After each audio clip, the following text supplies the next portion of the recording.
Le 7 décembre 2022, j'ai eu donc l'opportunité d'assister au comité de direction, donc en remplacement du directeur exécutif du projet ATP.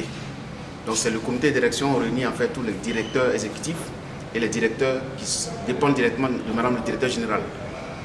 Et à ce rendez-vous, donc un rendez-vous hebdomadaire, c'est le lieu en fait de passer en revue des défis. Et prenant la parole, madame le directeur général a introduit donc la séance par un questionnement, donc pour ne pas dire par une question. A-t-on un problème de partage de l'urgence au niveau donc du projet ATP? Et à cette question, les réponses, vous savez, nous sommes dans un laboratoire d'excellence ou un laboratoire d'expérience. À cette question fusaient donc plusieurs réponses. Est-ce qu'on a cette charge de responsabilité en nous? Comment communiquons-nous l'idée donc d'urgence chacun à son niveau? Qui du projet ou qui du département support doit porter la responsabilité? Donc ce fut des débats.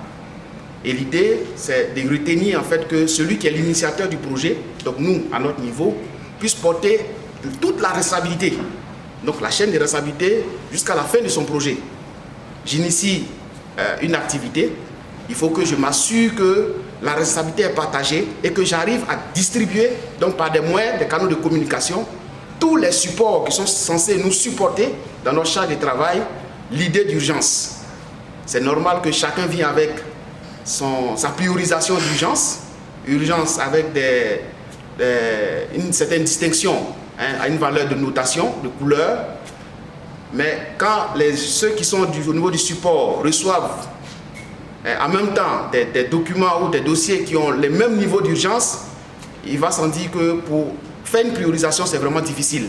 Donc, madame le directeur général nous invite plus à de la responsabilité pour atteindre nos objectifs et que dans nos planifications, nous puissions regarder l'aspect d'atteinte de l'objectif final que nous nous sommes assignés par rapport à nos activités.